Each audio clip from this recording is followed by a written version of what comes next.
கன்னட நடிகரான சிவராஜ்குமார் தமிழ் திரைப்படமான ஜெயிலர்ல நடிச்சு அதுக்கப்புறம் தமிழ் மக்களிடையே பிரபலமாயிருந்தாரு. இவர் தளபதி விஜயின் 69வது திரைப்படத்துல கெஸ்ட் ரோல் பண்றதா இருந்துச்சு. ஆனா அவர் உடல்நிலை சரியில்லாத காரணத்தினால அவரால அந்த படத்துல நடிக்க முடியல. சில மாதங்களுக்கு முன்னாடி சிவராஜ்குமாருக்கு புற்றுநோய் இருப்பதா செய்திகள் வந்துட்டு இருந்துச்சு.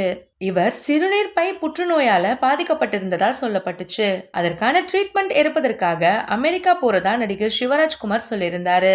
தற்பொழுது அவருக்கு அறுவை சிகிச்சை வெற்றிகரமா நடந்து முடிஞ்சிருக்கு. அவருடைய சிறுநீர் பை அகற்றப்பட்டு அவருடைய குடல் மூலமா செய்யப்பட்ட செயற்கையான சிறுநீர் பை அவர் உடல்ல வைக்கப்பட்டிருக்கு.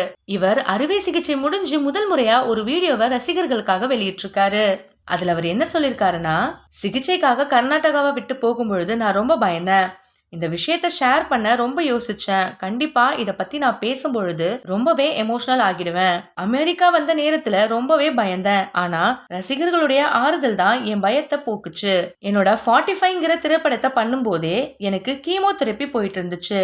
அப்படி இருக்கும் பொழுது கூட அந்த படத்துடைய ஃபைட் சீனை முடிச்சு கொடுத்துட்டு தான் நான் வந்தேன். நான் ஹாஸ்பிட்டல்ல அட்மிட் ஆயிட்ட பிறகு ரொம்பவே பயந்தேன். நான் அப்படி பயந்த பொழுது என்னோட மனைவியும் என்னுடைய மகளும் தான் என்ன நல்லா பாத்துக்கிட்டாங்கன்னு சொல்லியிருக்காரு.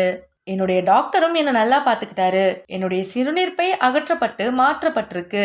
யாரும் பயப்பட வேண்டாம், நான் நல்லா இருக்கேன், திரும்பவும் நல்லா வருவேன்னும் என்னுடைய ரசிகர்களுக்கு நன்றினும் சொல்லியிருக்காரு.